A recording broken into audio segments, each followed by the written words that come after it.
welcome Michael Dorn and Terry Farrell from Star Trek. Right this way. You guys still got a lot left in you. Come on. There we go.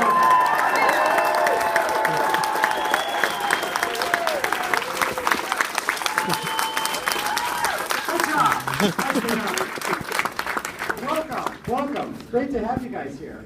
Would you like to say a few words or just get to the questions? Whatever you're comfortable with. I'm happy to see you. I'm happy to see you. It's been a while. You look lovely. Thank you. Yeah, please. Version. He's not really new anymore. No, it's been 8 years. He is a black Ken doll. Wow. Right? Have a seat, please. Relax. Enjoy. Nicely done. Can you hear? Oh, there. Yeah. Yeah. There you go. Hello. Hello. Max, are you out there? Where's Max? Hey! Max! That's Mr. Terry Farrell. Did you know that that's her son? No? Max Netto. There you go.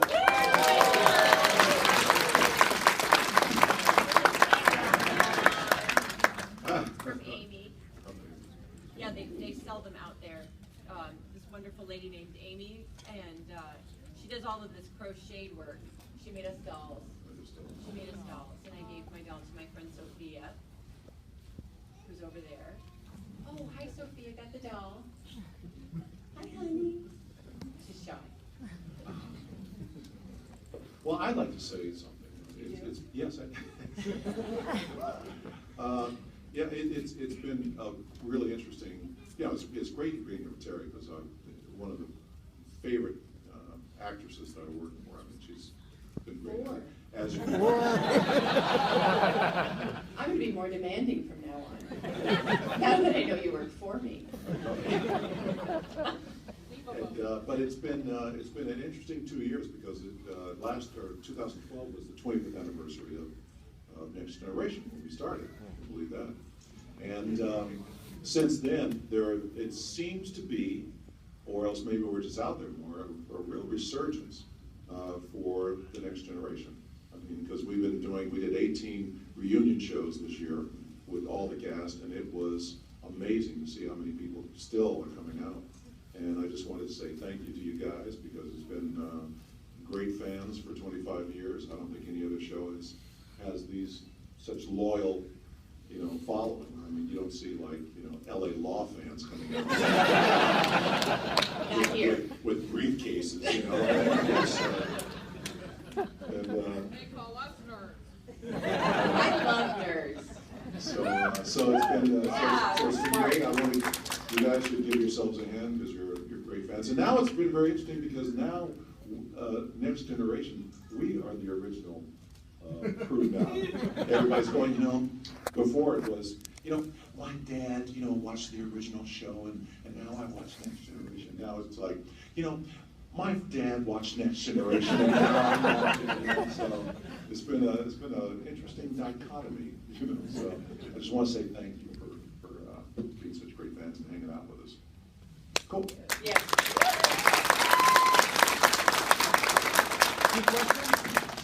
Oh, sure. Yeah. Oh, I think you guys are great too. who said that? Who said that? What? Who said what? We have our first question. Oh, okay. Hi, I'm Tam. I know that a lot of actors come up with backstories, histories for their characters. So I was wondering if there was anything in your characters' histories of Worf and Dax, and also maybe Reggie from Becker, that you came up with that you decided about the character, but that didn't make it into the show, or that did make it into the show. Wow. And then you hand it right to me right away. Gentlemen.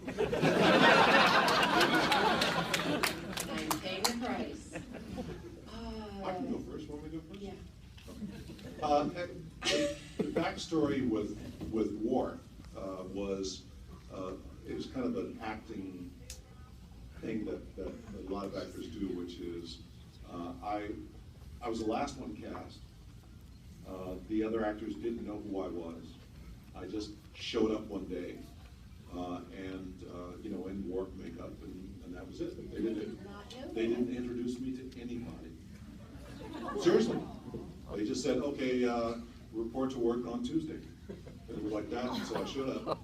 And the one thing I noticed was everybody was such great friends. The characters were such great friends. Jordy and Dana and Beverly, and everybody was laughing. And, oh yes, come on, we're going out in space. Oh, we're such great friends. And I said, okay, I'm not going to do that. So my backstory was that Worf was just pissed at everybody. He just couldn't stand it. Every time they would have him do something, he'd get so angry. You know? It's like, Mr. Worf, could you go to the bathroom? Oh, God!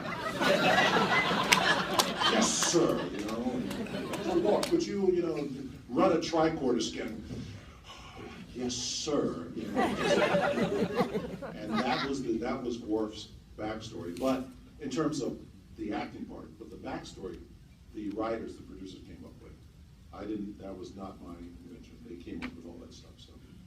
And the thing with Terry and I, when I went over to Deep Space, that was the same thing. I was very... And we were already friends. Yeah, for many years. And they didn't really have a story, but I said, look, you know, Worf comes from the Enterprise, which is the greatest ship in the world, you know, and all this. And all that ego. All that ego, totally. And he gets there to Deep Space, and he goes, this place is insane. And I said, look, why don't you make him, once again, just, he can't stand it, you know. And they said, and I came with the idea of where he moves on the Defiant. He moves off the ship and onto the Defiant. And luckily, when Terry and I they told me, I don't know how true this is, but the producer said when they saw our first scene together, our first scenes, they said, this is a relationship. I mean, the little light bulb went on. Can I add? Can I add? Okay, this was so great. I know it's off track of me answering that question, but to add to what Michael's saying, knowing that we were going to work together, we're like, you know what? Let's kind of flirt with each other in hopes that so that we can work together more. Because, you know, I too was the last person cast on Deep Space Nine, and nobody knew who I was either. I was that model they hired. You know that model? Yeah, they hired a model to be the hot girl, whatever. And it was, you know, a little painful to be that person. And ops was huge. And backstory was me just trying to not lose my job because they kept calling me up to the office, telling me to do different things. Like, you need to be more like Yoda. And I was 28, and I just couldn't, how was it going to relate to Yoda? Anyway, I had no idea. It just, like, there was no way I was going there. Then they told me it was like Yoda, but I'm Grace Kelly. And that's supposed to make it more clear. So basically, they didn't have any idea. They didn't have any idea. And that's why I was sort of more stoic the first couple of years, because I was a deer caught in headlights, and so were they. And finally, my friend comes on the show, because actually I was friends with Michael and Marina, and Jonathan Frakes was on Paper Dolls, which was my first job. And we weren't like friends then, but when I got the role of Dax, my buddies came down to congratulate me. So I had Michael, Jonathan, and Marina all came down to Mike Westmore's office, and I started crying like crazy. It was like, yay, I get to work with my friends. And then I, you know, realized I wasn't on their show. I was on my show where I didn't know anyone. You know, but anyway, so we decided we were going to try to see if we could work together more, and obviously our chemistry paid off. Yep. Our history. Yep. Thank you for your sharing. And sorry, Max, but I got to kiss him a lot, and it wasn't painful. Unless he had his Klingon teeth, then it was a little painful. Hi, my name is Marina, and and I have a question for Terry. It's also a background story question, and it's really specific. Okay. So if you don't have an answer, that's fine. I don't have an answer. If I don't have one, I don't have one. Okay. I was just wondering about your character's name, if there was a backstory to Jadzia, that part of your name. You know what? I don't know. If there was, I didn't know it. Are you looking it up? No. Oh.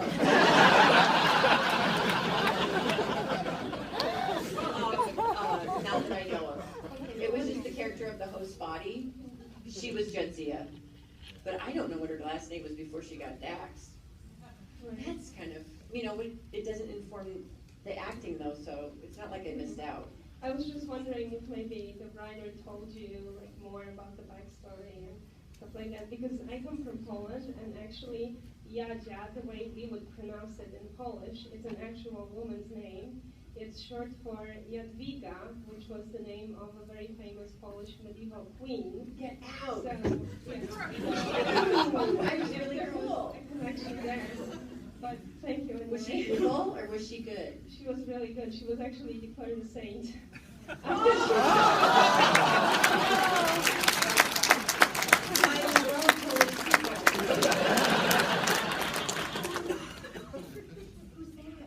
This is a woman that came to a convention I was on the East Coast, and her parents actually named her Jadzia. It's a great name. Right? Thank you so much. Thank you for telling me that. That was really exciting. I wish I would have known. Catherine Jadzia. That's so fun. Wow. Hi. Yeah, he had to take it back to himself. Did you notice that? Next question. I also turned it off. Anyway, once again, another question for Terry. Sorry, Michael. I'm sure you're a whole line of people for you. All right. His line's longer out there. He doesn't Am I mind. all right? We're together. It's good. Anyway, the character of Dax, what did you find most interesting playing her, and did you infuse any parts of yourself into the character? I had a really good acting coach that helped me out, Ivana Chubbuck. And she said, it's a shame you're so funny and then they're not writing for you being funny. So I think what you can do is try to find ways of finding your sense of humor and putting it into the work. And so that was probably the most helpful tip that I got, and that helped carry me through the whole show, because it made it more fun for me to be there too. It was like I had a puzzle to figure out every episode of how I could make that work for me, bring some humanity to some of the, exposition, if you would, that I had to read. What else was that the answer? Most interesting part. I think the most interesting part was getting to a place where I could just relax and play whatever they wrote for me, and trusting that I'd been so many lifetimes, different things. They're just right outside the door, that's why it's... Nobody's listening. Everyone's turning around. No, so, that, as an actress, that was interesting to discover, that I didn't need to work so hard at having all these layers. I just needed to play what was right in front of me, and everything would be all right. There were certain mannerisms and things that I did purposefully to be in the character, about, how you hold your body, how I held my body, how I stood really erect, those kinds of things. I would embody that, and that, if I put the suit on and did that right now, I think I could be the character of Dax in a nanosecond. There's just something about that power of the suit and everything. So that was what was interesting for me. Thank you. Hi guys, first of all, thank you so much for coming to Pittsburgh. My question is for both of you. I was wondering if you could tell us about your first day on set of DS9 and what that experience was like. It was terrifying. I was in odds, and everybody else had shot all of their stuff, so there was just me left, and it was horrifying. And I got sick because I was so nervous. And so I enjoyed the show a lot more once we got into the show. ops was huge. It was like being on stage, and I wasn't a stage actress, so it was really overwhelming.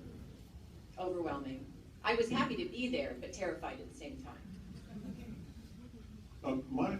My first day was basically what I said before, where I think it was one of the scenes where Patrick or Jonathan comes on the bridge and basically asks me a question, and that was my first day. But it wasn't daunting. In fact, I enjoyed it. As an actor and as a person, I always loved those challenging situations. But I'm sorry, the first day on Deep Space was very interesting, and I can't remember exactly what the scene was, but I do know that it was a very quiet set. It was like, compared to us, it was like Crickets. a church. Yeah. And everybody was very respectful. Yes, Mr. Brooks, we're ready for you. Yes, we're ready. And they're like talking like this, I'm going, hey, hi. Shh. Don't say that, It was pretty interesting. I always say that it was like, if you guys ever watch Monty Python when they're doing the, just like, I walk in and I go, hey, how's everybody doing? Yes. And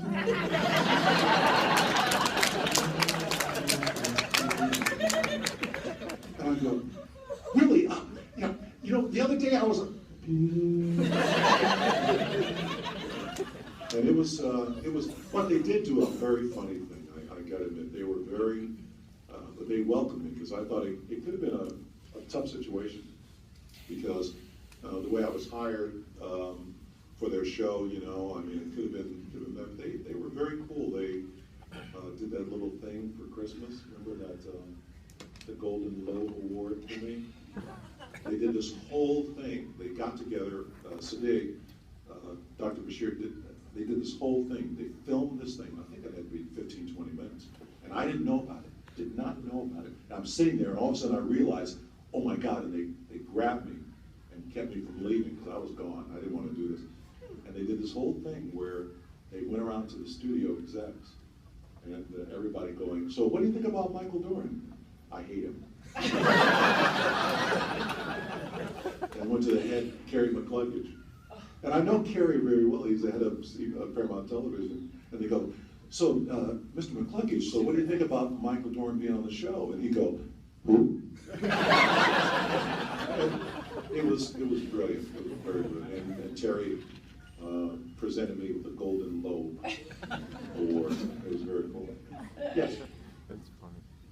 Hi, my name is Brian. This question is for Michael. It's been about a decade since we've had a TV series, and I remember you were talking about you were developing a series with Worf in the captain's chair, and I was just wondering if there was any development with that. It started in 2012. We actually had a couple of producers that heard about it and got very interested, and we chose these two people that were very good, and we got pretty far with Paramount then. And then it went away for a year, and last 8 months, 6 months ago, I did a benefit, and there was a producer there that wanted to follow up on that, and so we got pretty far. Right now, we're just waiting to hear from the head of development at Paramount if we can pitch it to them. But it's not Worf in the captain's chair like on the Enterprise. The story is about the Klingon Empire. And the Klingon Empire has moved on. It is not homogeneous anymore. It's not just Klingons. There are smatterings of other races and Starfleet. So it's a very, different type of situation right now. And that's where it is right now. But he is on a ship. He's not like sitting around. And he's on a ship, a bird of prey, and he's flying around and slicing up people and shooting and being grumpy and everything. So that's what it is. So let me put it this way, we love, in this business, if you get so far you say, they haven't said no yet. So that's where we are. We've gone through about 4 different levels now. So we're right in where they're going to say yes or no.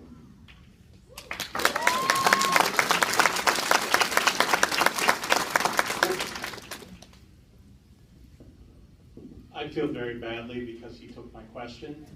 So I'm just going. You stayed in line. I'm just going to say, Terry, you are awesome. I know we shouldn't be on a first name basis. No, I'm Jim. fine. Thank you. Thank you, Jim. Awesome. You're awesome too. You were awesome. I love you, man. And to Michael Dorn, I guess my other question is, once the show gets going, if it does, where would someone send maybe a treatment or something to you guys? Any suggestions? I gotta tell you, they'll tell you don't do that in the business, but some of our best episodes have come from unsolicited writers. So I would say once it gets going, you're going to have an address.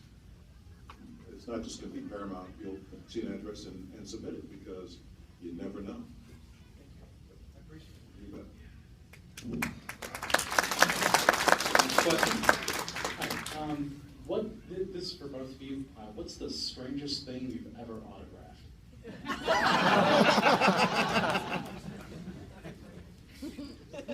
Body parts.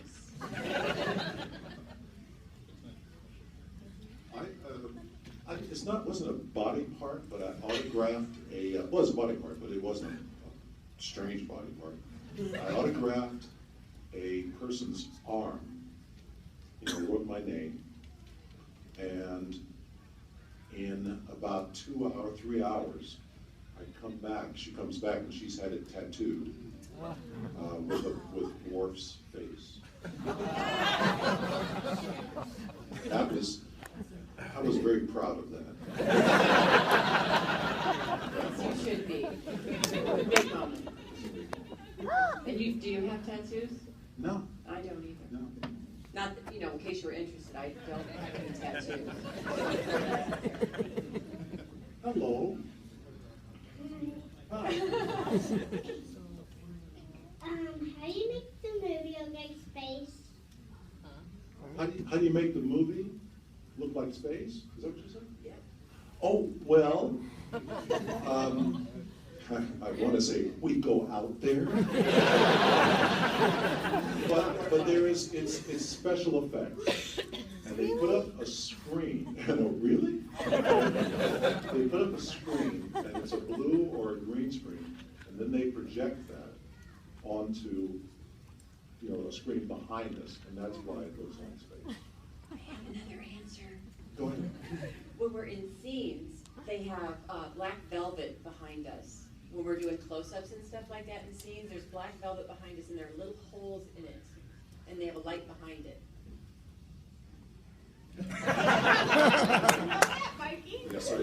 See, our screens didn't have holes in it. They had little sparkly things. And then they had it on a big, like a curtain thing. And it moved. Just ever so slowly. So if we're in orbit, it looked like we're moving. Am I remembering this wrong? I don't think you guys had much of that orbit stuff because we had our briefing. Yeah, our We briefing. were flying, we were sitting. Okay, good. All right. Part of my brain dropped out between Philly and here. Hello. Next question. Hi, just wanted to say Deep Space Nine is one of my favorite television shows ever. And, I saw Michael back when the show was originally on the air, Next Gen, and Deep Space Nine was starting that year, so it was so exciting. And I just wondered if both of you could talk just a little bit as an African American and as a woman, any of your experiences with how the legacy of Star Trek and how you being a part of it. I mean. Yeah, well, as a woman.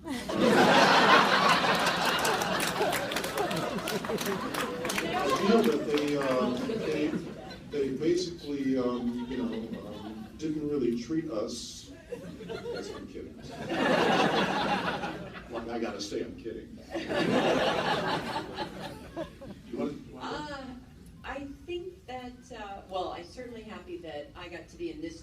generation of the Star Trek world, because I don't think 60s would have really served women as like I was lucky enough to play Dax. It was certainly an amazing opportunity to get to play somebody so strong and at the same time emotionally available. So I got to be a nice balanced person. And however, my experience with when my contract ended for me, I felt very much like I was the producer I was dealing with, the executive producer, it felt very old-fashioned and I felt manipulated. So I felt it was very important for me to stand up for my rights as a woman. And it was even more important after you gave me the opportunity to play Dax for 6 years. It only helped me be a stronger woman myself, Terry Farrell. So it was really, it was in me, it was so important to be heard and respected, and I didn't feel like that happened for me. So it was an opportunity I couldn't walk away from. It was a difficult choice, but it's one of those, there wasn't another choice for me. So yes, it was a great opportunity though for me to grow. I think a lot of us respect you for that too. Thank you. And I love the relationship between Dax and Kira too, just gotta say. Yeah, thank you. Thank you. I very much appreciate it. Thank you so much.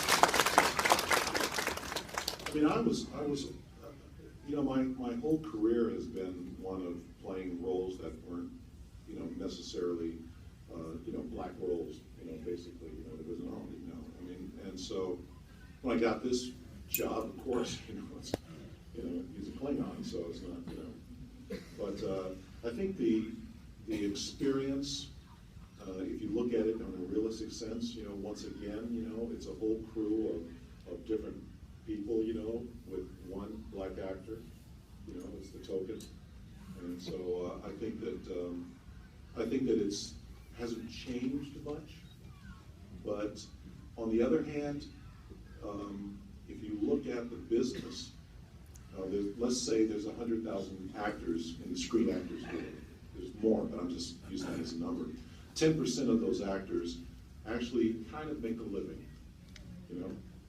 10% of that 10% actually make a good living, okay?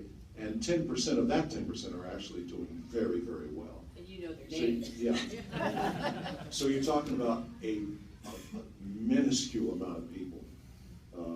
It's better now because, you know, of all the platforms, you know, Netflix and all, you know, Amazon and all these things are coming up, so there's more opportunity. But you got to think that there's not a lot of work out there really, and if you're fortunate enough to do it, then that's the important part, is that you're working, you know, and all the other stuff kind of comes by the side.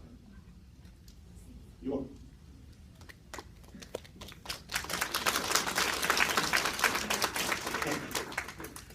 I do feel like Everybody's like going, yeah, do I clap or not? You're like going, I think right after this,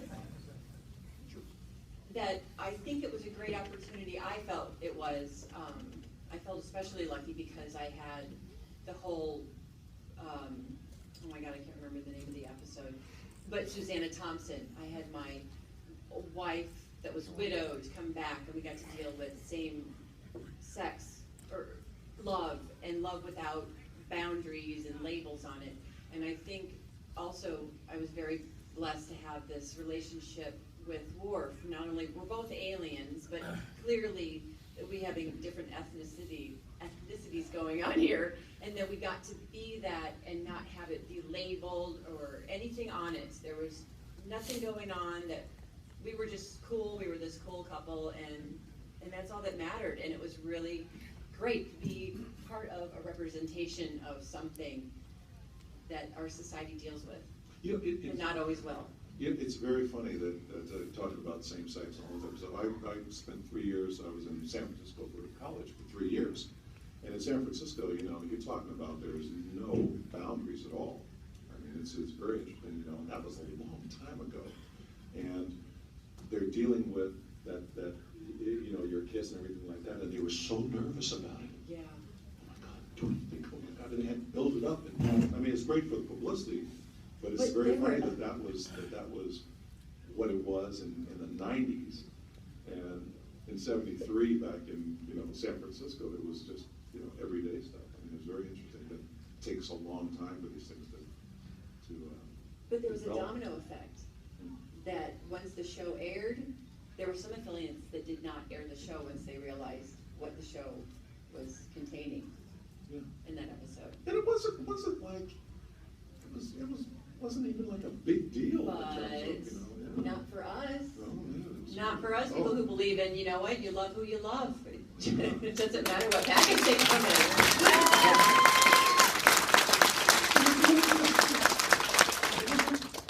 Anyway. Hi, my name is Brian. My question's for Michael. How did you come up with the Worf growl? And did it evolve over the course of the show? Thank you. I hated the Worf growl. I really did. I thought it was, it started on Next Generation, and I just went. I really didn't like it. I thought it was kind of goofy. In fact, when it first happened, it said, "Okay, Michael, growl," and I went, "Growl." So what do you mean? You mean like go like, yeah, do it? I went, okay, and it didn't evolve much, but I tried to do it as little as possible. Because it started out because the whole, if you look at the first couple of years of Next Generation, Worf was kind of out of control and swinging badly and growling and stuff like that. It was their idea, and I went to them one year. In fact, it was a great story. I went to Gene, and I said, the first 2 years of Next Generation, Gene was the guy you talked to. He was and I said, Gene, I got a problem. I said, that Worf is so out of control and growling and screaming and all that type of stuff, and he gets beat up all the time. Every time, it's like, a guy beams in and Patrick says, welcome to the Enterprise. I'm Captain Picard, this is Counselor Troy, and this is Mr. Worf. Would you like to beat him up? And I said, Gene, why is it? And he says, well, Michael, Worf is a big, strong character, and if they can beat him up, then they can beat anybody up, and that's what we want to show. And I said, well, Data is the strongest thing in the galaxy. Why don't they beat him up? And Gene said, get out of my office. Which is an answer. But no, it was, I didn't enjoy it, and I just hated it when I had to do it. But luckily I didn't have to do it a bunch. But on some occasion, like when Dax, the Dax character died, it served it very well because I put the scream in there, but I put a lot of painful, stuff in there that I think served it well. I think if you just don't do it a lot, it has more impact. Thank you. Thank you.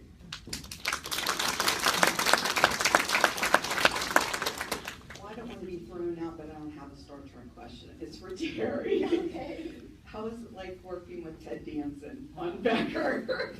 He was really nice. He was very nice. I did overhear him once while we were doing the pilot. He said, she's really funny.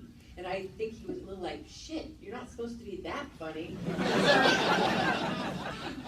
Like, stop writing those jokes for her. But it was great. We got along famously right from the get-go. Just a really nice Bob. What about Bob? Severio Guerra. Yes. Yes. He was a character that came on our show, and he was very irritating. And he was a really good actor. What character did you play? Bob. The Super. Oh! Yes, sorry. Yes, okay. Bob. I think we'll be It's really all said in one word. That would be Bob. Bob is Bob. Hi. Hello, Michael. Hello, Terry. Thank you for coming here today. My name is Dave. This is Sun Gate.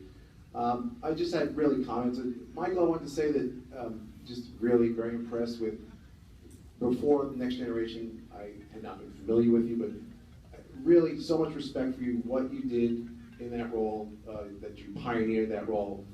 And I was so impressed with, over the years, what an integral part Worf became to the whole Star Trek canon, how it translated into DS9, and how they brought you back for first contact with the DS9 component. But just amazing, and then to follow your voice work, and just very impressive. Thank you. Nice to see. Oh, you're very welcome. Thank you. And Terry, it was great. I followed your career since we were close to the same age, and we'll leave it at that. And certainly back to school with Rodney Dangerfield. Yeah, I remember watching you and that. Thank you. And perhaps a tiny bit of a crush going on at that time. I didn't tell my girlfriend at the time. That's cool. Thank you. I take adoration in all directions. Oh, okay. It's meant well. And then certainly after, to see you go from DS9 to Becker and do that sci-fi to comedy, and it was seamless, and it was I just really enjoy both of you, and it's just good to see you both do so well in what you do. Thank you for coming to Pittsburgh. Thank you very much for having me.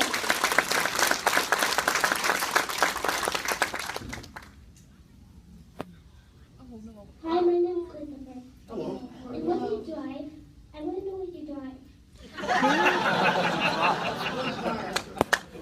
You know, I hate to admit it, because I've always had, big, fast, blistering cars and Porsches and Ferraris and stuff like that. But I drive a Chevy Volt now. You drive a what? A Chevy Volt. Chevy Volt. The electric car. Get out, that's so cool. It's a great car. I was, because in LA I was like going to the gas station and I was like going, this is crazy, because it was getting ridiculous, like $80 to fill up, and I was like, okay, this is nuts. And so I was looking for a car, and I saw the Prius, and I went, okay, I'm going to do the Prius, and the Chevy Volt, and I drove it, and I went, oh, this is cool. So yeah, that's what I drive. Do you want to know what I drive? Okay. I got this car when I was 40. Yeah, I was pregnant with my son, Max. I couldn't actually drive it when the car was delivered because Max was Max. And my stomach was maxified. And I bought myself a Sierra. I'm going to lose my mind right now. It's just going to escape me. A Toyota Sienna XLE. What? No, I bought a Japanese car, but it's a mom car, and it was like so the luxury mom van at the time. I have a video machine. You have a what? A GMC? I don't. Oh, you don't. What's your favorite car? Saturn. Saturn, right on. What's your favorite color? Red. Good choice. That's my next car is going to be red. Hold me over red. Hold me over red. Fling on red. We have about 5 minutes, if we can make the next question very quick. We have about 5 minutes, so we can make it quick. Thank you.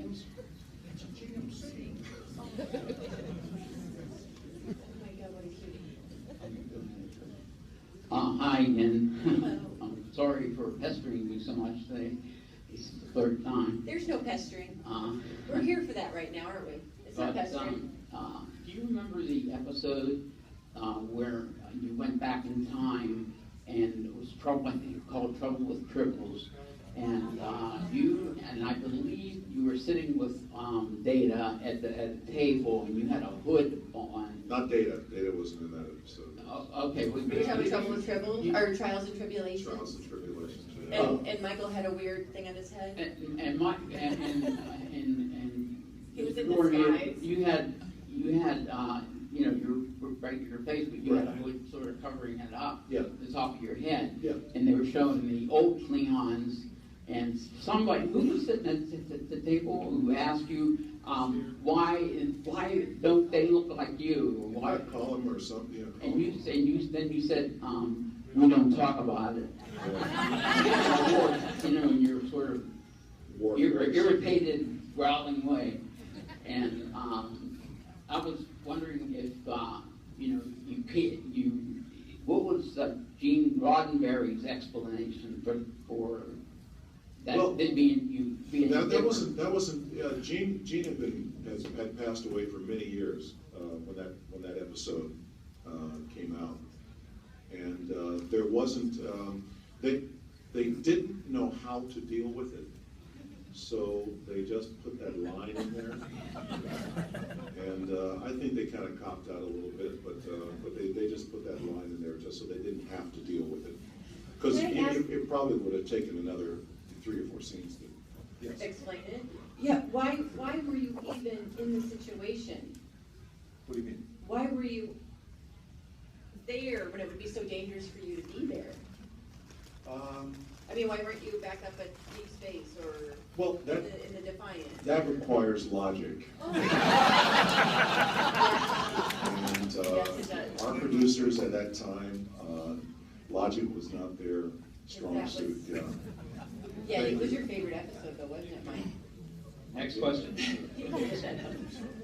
I'll be really quick. My name is Mark. I want to thank you both for coming at the same time. You interviewed very well together. Thank you. It's very entertaining for everyone. My question is after Gene passed, I know Ron Moore in several interviews have said from a writing perspective, it did free up the storytelling because Gene was kind of against conflict. So my question is for both of you as actors, was there definitely an advantage those final years of DS9 to show more of a range in your roles and the situations you could play it? Yes. Yes, it was infinitely, to me that's what, when they told me I was reading for a part on a Star Trek show, it was going to be like the Star Wars of Star Trek and it was going to be dark, I was so excited and I wanted even more conflict. There were times when I just thought, we're not really doing anything today. Shouldn't something be happening? But yeah, I really like that, especially the last season we had together, the 6th season, yeah. I felt there wasn't so much action adventure, which I missed because I really like doing the stunts, but especially the episode, forgive me, it's the episode where you and I went on a mission together. Oh, and yes. I almost died. Almost died, yes. I loved getting to work with you on that episode. Yeah. It was so much fun, and I think it was right. Like, did we have like the Christmas episode? We were. It was like that time of year. Yeah. We just had a lot to do together, and everything from comedy, banter back and forth to drama, and it was really a fun episode to do as an actor. I mean, I think Gene, if Gene had lived, you know, I don't know what it would have looked like, but I think that it would have looked differently, It would look different than what we've seen, because he had certain things that he kind of kept to, and they kind of were, they still were keeping to his vision on Next Generation as much as they could, and but Deep Space was the first series where they were free to do all the stuff that they wanted to do that didn't have to do with Gene's vision. So, but I got to tell you, I love Next Generation. I mean, I would do that again, but I loved my work on Deep Space Nine much more. I thought the actual work acting that I had to do was much better on Deep Space Nine. You had more to do. I had more to do, and more interesting stuff too. Yeah. Hi, my name is Debbie. Hi, Debbie. Michael Dorn, I met you years ago at Starbase Indy. This is my first time meeting you, Terry, so it's nice to meet you. Nice my question is for Michael, but both of you can answer. No worries. This is the only line I know in Klingon. Duk da gut stavo. I don't even know that. What is that? Where's the chocolate? Where's the chocolate?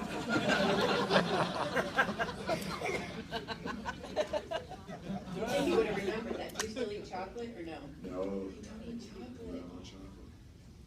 And we have time for one more question. Sure. Hi, my name's Michael. I didn't mean to be the last person. I don't have a Star Trek question either, but I did. My favorite show of all time is Quantum Leap, and I know that you had an appearance on there. I was just wondering if you could give any memories or any experiences from the show. Oh, well, yeah. Wait, Max is still here, isn't he? Okay, so what was really great is I want to say it was like we were shooting during some award show. I'll say that because I don't remember which one it was, but Quantum Leap was nominated. And there was a break time that we had, and they'd already ordered a limo to take them to this show, but it wasn't working out for the boys to go. So Dean and I, we drove around a lot, and then we picked up Scott, and we drove around a lot. I mean, we just drove around a lot, and I don't remember if we had a drink, but Dean had a cigar, and I just got to hang out with him. It was sort of one of those crazy moments where you're just like, okay, I'm just one of the boys, and this is weird, but it's awesome at the same time. I got to be in on one of their like private moments. It was really cool, and I think one of the things that makes it most fun about being in this business is when things are fun and they're just sort of, I mean, you get a limo and then you're just gonna, of course you're gonna just drive around in it. You already paid for it. Why not? But who would have that situation happen to them around their block? So, yeah, they were just great guys. My favorite, I talked about this yesterday to a couple of buddies of mine that came over, but you know, Star Trek is along with being a great episode, a great show and all the adulation and the things that happen. The best part for me was that I grew up loving aviation, and because of Star Trek, I got to be like an aviator. And at first, it was just, you know, I can go and learn how to fly and do that, and it was, it's very cool and fun and all that. And then all of a sudden, I became like a Navy mascot. And I got invited out to fly all these incredible airplanes and go on the aircraft carrier and an F-18, you know, and do all the cat shots and everything. No. I mean, yeah, it was. You did that. Oh man. Oh my. It was wild. You give me a ride home. Yeah, I gave her a That gift, was Terry. so exciting. I'm like, oh my goodness. Terry was like, you know, yeah, we were in New York. Yep. And she goes, oh, Michael, you know, I gotta go home. I'm not looking forward to it. I said, well, I can take you home. And she goes, what? I said, yeah, I got my airplane. Yes, I was very cool. Yeah, but it was very cool. And I got to sit up in front. I got to sit up in front when we took off. Oh my! There is really nothing like being in the front of an airplane while it's taking off. It's just like magical. You really feel like you're flying. And then, you know, you can order food and stuff.